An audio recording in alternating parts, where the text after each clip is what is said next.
routine day on Moonbase Alpha, as Earth's great satellite, blasted out of orbit by a tremendous explosion of nuclear waste materials, moved through space on its journey into the unknown. Suddenly, a deep rumbling shatters the comm, and Alpha shakes and vibrates as though in the grip of a giant hand.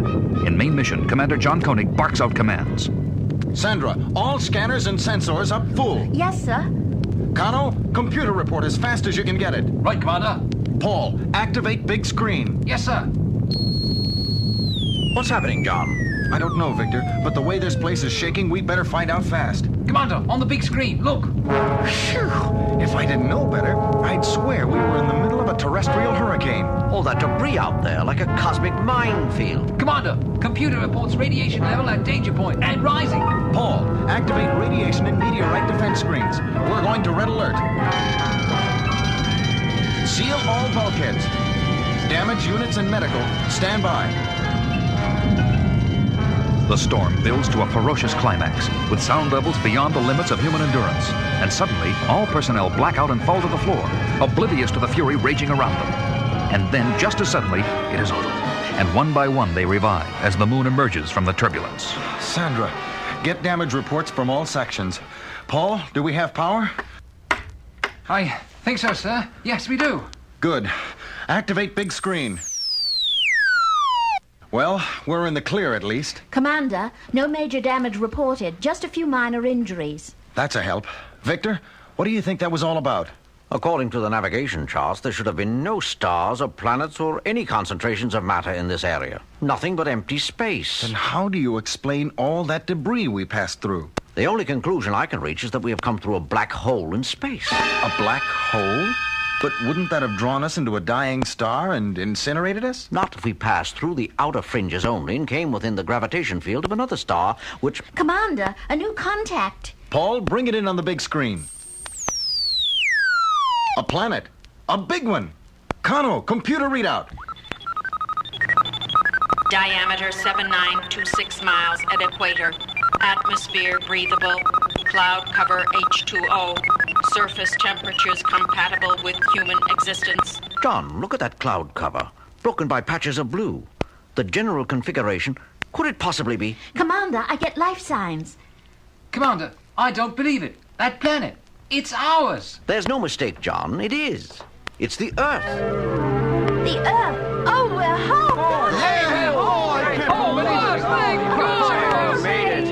It sure looks like the Earth, but there's something strange about all this. Alan, get Eagle 1 ready. We're going down and take a closer look. Within the hour, Eagle 1 is headed toward the planet with a landing party headed by John Koenig. Still no response to our call, Helena? No, John, nothing. Strange. They didn't answer our calls from main mission either. Every instrument reading and visual sighting confirms that this is our Earth. But we get no radio communication or any other sign of the civilization we knew. But we do get unmistakable life signs. Cloud cover very heavy, Commander, but there's a break right over there at 3 o'clock. Looks like a good landing area below it.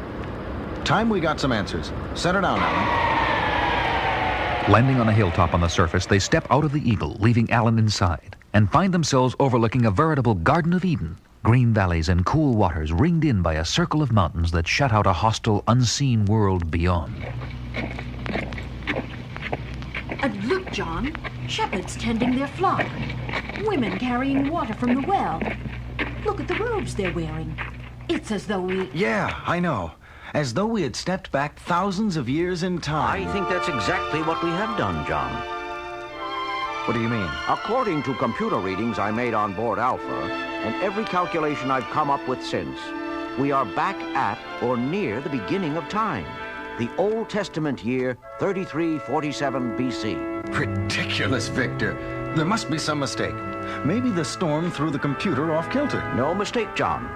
Somehow we must have passed through a time warp in space when we passed through the black hole. We have returned to the Earth of biblical times. Incredible. Koenig here. What's up, Alan? Our onboard instrumentation seems to have gone haywire, Commander. What's wrong? Computer says it's the year 3347 BC. Computer is right, Alan. You're kidding, Commander. It's no joke, Alan. Keep an eye on the instrument readings and let us know if anything else unusual shows up. We're going down into the land of Canaan. They They certainly seem to be a happy, carefree lot. I wonder if this is a celebration day of some kind, or do they always live it up like this? Victor, how's your knowledge of the language? Fortunately, I've brought along something I've been working on for years. I call it the commulator.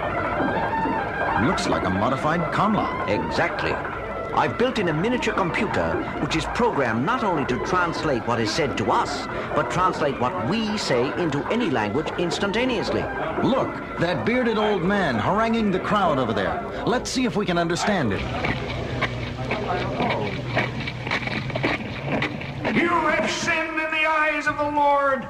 If you do not turn away from the path of evil and repent, then will he surely destroy you.